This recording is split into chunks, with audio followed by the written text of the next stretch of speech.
विजयनगर के राजा कृष्णदेवराय ने अपने दरबार में एक बड़ी बुद्धिमत्ता की परीक्षा आयोजित की। उन्होंने तेनाली रामा को इस परीक्षा का संचालन करने के लिए नियुक्त किया। तेनाली रामा ने राजा के सामने बुद्धिमत्ता की महत्वपूर्णता को बताया और बताया कि यह सभी परिस्थितियों में कारगर होती है। परीक्षा के दिन तेनाली रामा ने विभिन्न बुद्धिमत्ता के प्रश्न पूछे जो सभी दरबारियों को चुनौतीपूर्ण लगे।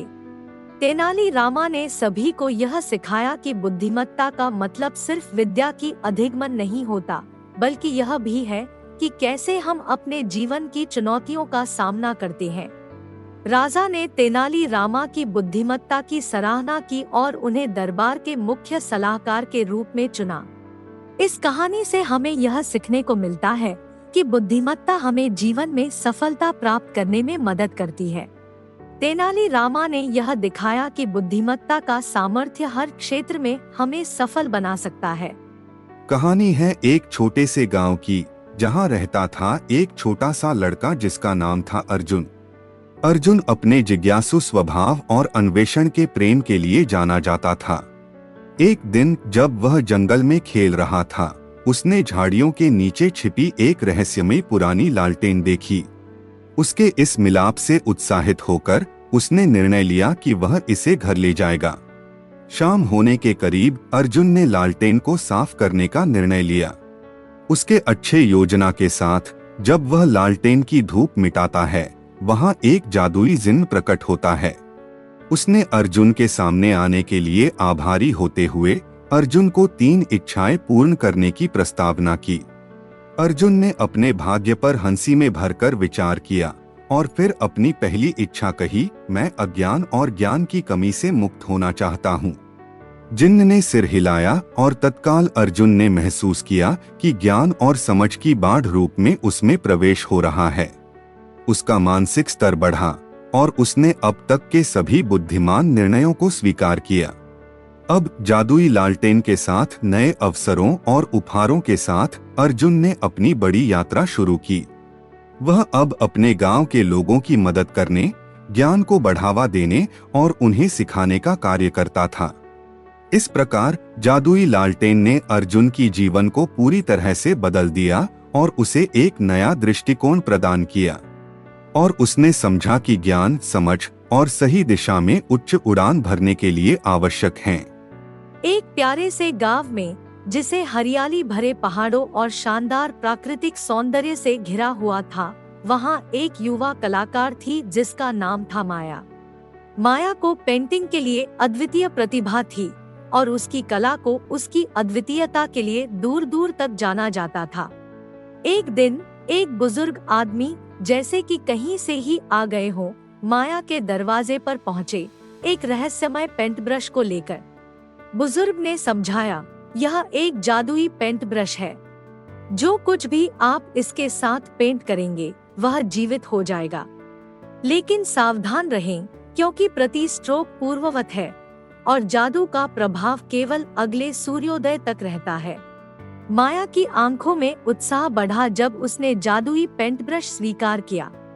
इसकी शक्तियों को अन्वेषित करने के लिए उत्सुक उसने निर्णय किया कि वह एक बातूनी बगीचा बनाएगी, जिसमें बातचीत करने वाले जानवर, खिलते हुए फूल और भव्य पेड़ पौधे होंगे।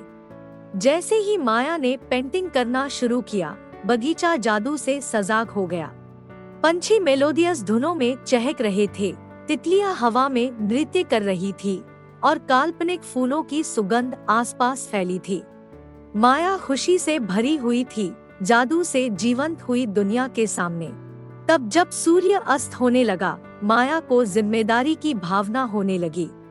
उसने समझा कि जादू से बनाई गई यह सृष्टि पहले के सूर्योदय के साथ ही गायब हो जाएगी।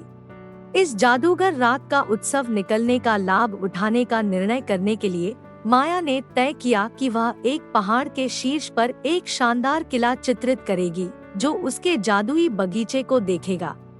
किला ऊंचा और महान था, चंद्रमा के प्रकाश से चमकता हुआ। माया ने अपनी महाक्वी को देखते हुए कहा, मैंने अपनी महाक्वी बना ली है और मेरी महाक्वी को देखने के लिए धन्यवाद।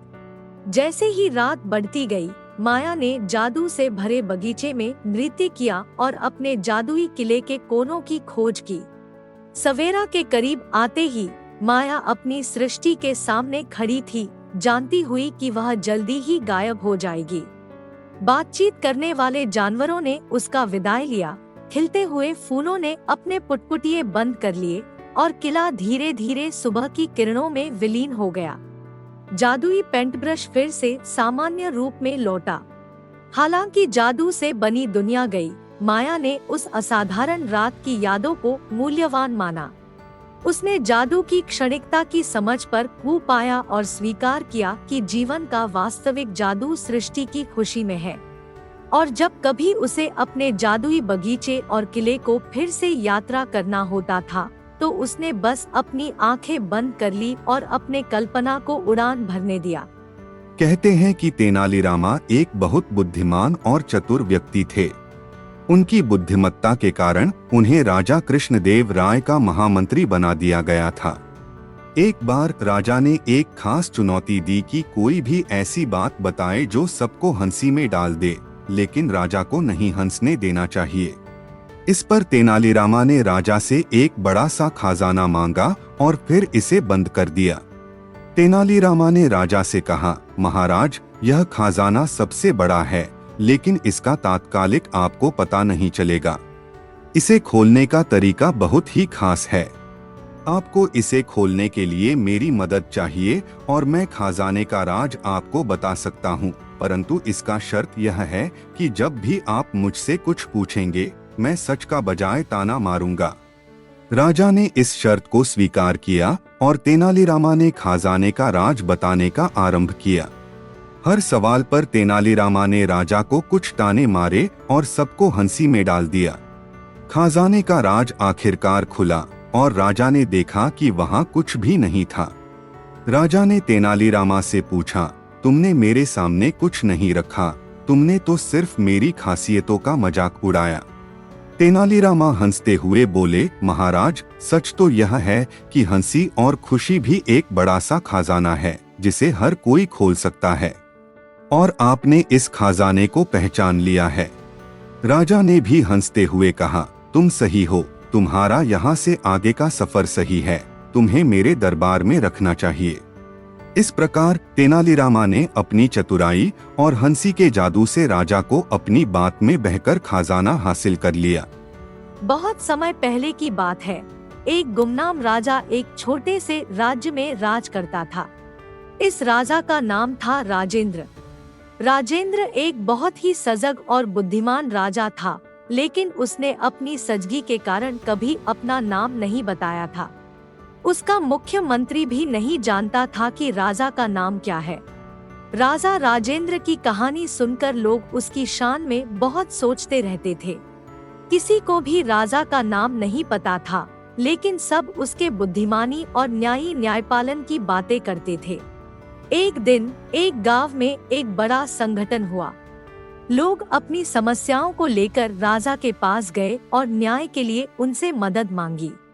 राजा ने ध्यानपूर्वक उनकी बातें सुनी और बहुत ही बुद्धिमानी से उनकी समस्याओं का समाधान किया। एक बार राजा ने अपने मंत्री से कहा, मुझे लगता है कि एक सच्चा राजा अपने कर्तव्यों को पूरा करने में ही सच्चा होता है, नाम से कुछ नहीं होता। राजा ने तय किया कि वह अपने राज्य के लोगों से मिलेंगे और अपना नाम बताएंगे। वह सभी लोगों के सामने एक सभा बुलाई और बोले, मेरे प्यारे लोगों, मैं राजा राजेंद्र हूँ। मुझे खुशी है कि तुम सब मेरे प्रशासन में संतुष्ट हो रहे हो, लेकिन अब मैंने तय किया है कि मैं अगले महीने से आप सभी के साथ मेरे असली नाम के साथ रहूंगा। राजा ने अपने नाम का खुलासा किया और लोग उसकी शान में और भी बढ़ गए। उसकी सजगी और न्यायपालन ने उसे लोगों के दिलों में सर्वश्रेष्ठ राजा बना दिया। इस राजा की सच्चाई और बुद्धिमानी ने लोगों का दिल जीता और वह एक अद्भुत राजा बन गए। बहुत समय पहले तेनालीरामा के राज्य में एक गरीब भिखारी रहता था। एक दिन भिखारी ने अपने दोस्त से कहा, मेरे पास बहुत सारे दुहक हैं, मैं चाहता हूँ कि ब्रह्मा देव मेरे सामने प्रकट होकर मेरी समस्याओं का समाधान करें। उसका दोस्त हंसते हुए बोला, तू तो बड़ा मूर्ख है, ब्रह्मादेव तेरे समस्याओं का समाधान करने के लिए कहाँ से आएंगे। भिखारी ने कहा, तू मेरा मजाक ना बना, मैं विश्वास करता हूँ कि ब्रह्मादेव मेरी मदद करेंगे। फिर भिखारी ने अपनी सारी संघर्षों और समस्याओं का विवरण करते हुए भगवान ब्रह्मा की पूजा शुरू की। रात भर पूजा के बाद भिखारी ने ब्रह्मादेव से बोला, हे भगवान, मेरे सारे दुख दूर करो और मुझे सुख शांति दो। ब्रह्मादेव ने हंसते हुए कहा, तुम्हारी इच्छा पूरी होती है, तुम एक वरदान मांगो। भिखारी ने जवाब दिया, मुझे सोचने का समय चाहिए, मैं क्या मांगू। ब्रह्मादेव ने कहा, तुम जो भी मांगोगे वह पूरी होगा।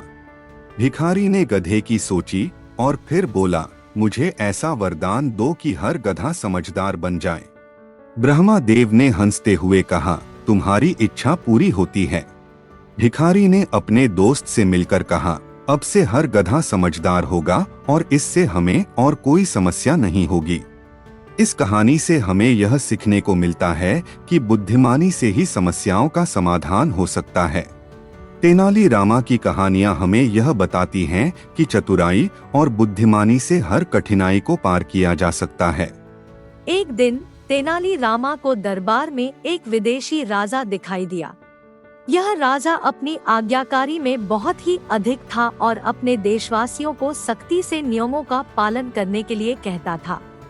उसने अपनी आज्ञाकारी की महत्ता को दिखाने के लिए एक विचित्र प्रतियोगिता आयोजित की जिसमें सभी राजा महाराजा भाग लेने के लिए आमंत्रित थे। विदेशी राजा ने सभी राजा महाराजों को एक सवाल पूछा, कोई भी मेरे सवाल का सही उत्तर दे पाएगा तो मैं उसको बहुत सा धन और सम्मान दूंगा। सवाल था, जब हमारी आज्ञाकारी टूटती है तो हम क्या करते हैं। सभी राजा महाराजों ने योग्यता के साबित करने के लिए अपने अपने उत्तर देने का प्रयास किया, लेकिन वह सबका उत्तर गलत था। तब तेनाली रामा ने विदेशी राजा से कहा, महाराज, जब हमारी आज्ञाकारी टूटती है तो हम माफी मांगते हैं और आगे से और बेहतर रखने का प्रतिबद्ध होते हैं। विदेशी राजा ने हंसते हुए कहा, तुम्हारा उत्तर सही है, तुमने सच्चाई को समझा है और इससे मैं प्रभावित हूँ। तुम्हें बहुत सा धन और सम्मान मिलेगा। इस कहानी से हमें यह सीखने को मिलता है कि अक्सर सच्चाई, ईमानदारी और आत्मसमर्पण से ही सबसे बड़ी जीत होती है। तेनाली रामा की चतुराई और समझदारी ने उसे इस चुनौतीपूर्ण प्रतियोगिता में विजेता बना दिया। एक दिन अकबर ने अपने दरबार में एक बड़ा सवाल पूछा, कोई ऐसा आदमी है जो मेरे सवाल का सही जवाब दे सके तो मैं उसे बड़ा इनाम दूंगा। तेनाली रामा ने सोचा कि यह एक अच्छा अवसर है अपनी बुद्धिमानी दिखाने का। उन्होंने अकबर से कहा, महाराज, मैं आपके सवाल का जवाब देने के लिए तैयार हूँ। अकबर ने मुस्कुराते हुए कहा, मेरा सवाल यह है कि जब हम सोते हैं तो हमारा सबसे भारी हिस्सा कौन सा होता है।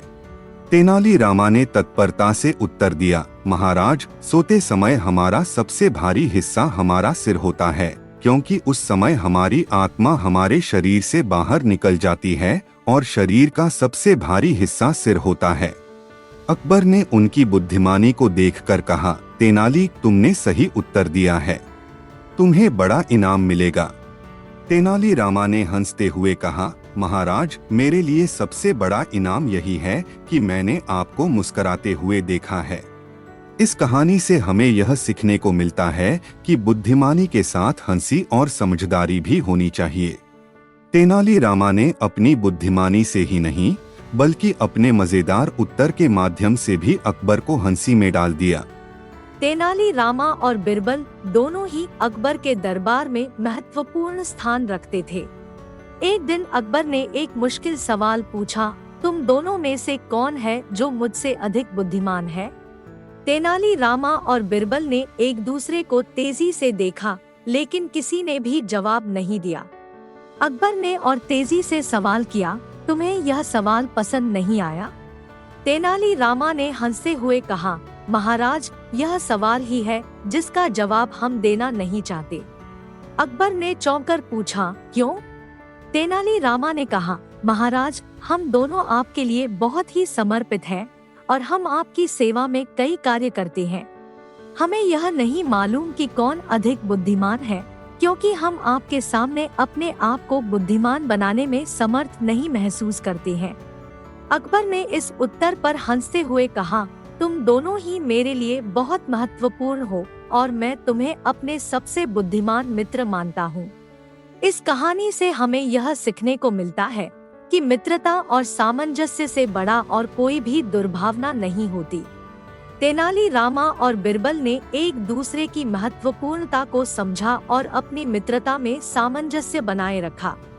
एक दिन अकबर ने तेनाली रामा से कहा, तुम्हें मुझे एक ऐसा गधा ढूंढना है जो सबसे बुद्धिमान हो।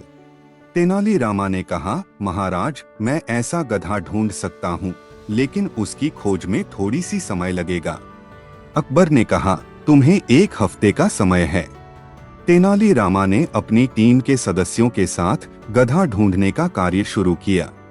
वह अपने लोगों से कहता रहा, हमें एक ऐसा गधा चाहिए जो सबसे बुद्धिमान हो, इसलिए हमें ध्यानपूर्वक खोजना होगा।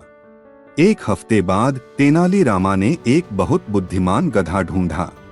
वह गधा अद्वितीय सोच और बुद्धिमानी से भरा हुआ था। तेनाली रामा ने उस गधे को अकबर के सामने प्रस्तुत किया। अकबर ने हैरान होकर पूछा, तुमने कैसे ढूंढा इसे? तेनाली रामा ने कहा, महाराज, इस गधे को हमने बहुत ही विशेष ढंग से परीक्षण किया और हमने देखा कि यह सभी गधों में सबसे बुद्धिमान है। अकबर ने गधे को देखकर मुस्कुराया और कहा, तुम सही हो, तुम्हारी समझदारी का हमें पूरा भरोसा है। इस कहानी से हमें यह सीखने को मिलता है कि समस्याओं का समाधान अक्सर बुद्धिमानी और विचारशीलता से ही होता है। तेनाली रामा ने विचारशीलता से सही तरीके से गधे को चुना और अकबर को खुश किया।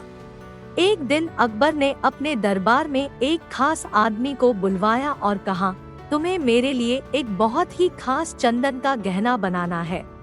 आदमी ने यहाँ तक कहा, महाराज, मुझे यह कार्य करने में बहुत समय लगेगा और इसके लिए बहुत महंगा चंदन चाहिए। अकबर ने कहा, तुम्हें जो चंदन चाहिए वह तुम्हें मिलेगा, लेकिन तुम्हें इसे बनाना होगा।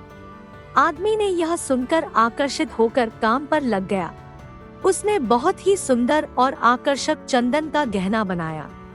जब वह अकबर के सामने लाया तो अकबर हैरान हो गए कि इतना सुंदर चंदन का गहना कैसे बन सकता है। अकबर ने पूछा, तुमने इसे इतना कैसे सुंदर बनाया? आदमी ने कहा, महाराज, मैंने इस चंदन के सभी टुकड़े अच्छे से जांच किए और सभी गंधों को मिला दिया ताकि यह गहना सबसे सुंदर और आरामदायक हो। अकबर ने इस सीख को समझा और कहा, जैसा कि चंदन का गहना अच्छे से तैयार किया जा सकता है, वैसा ही हमें भी लोगों के साथ समझदारी और मेलजोल बनाए रखना चाहिए। इस कहानी से हमें यह सीखने को मिलता है कि हमें समझदारी, मेलजोल और सहयोग से ही अच्छे परिणाम प्राप्त हो सकते हैं। चंदन का गहना बनाने वाले आदमी ने बुद्धिमानी से गहना बनाया, जो कि हमें हमारे जीवन में भी अपनानी चाहिए।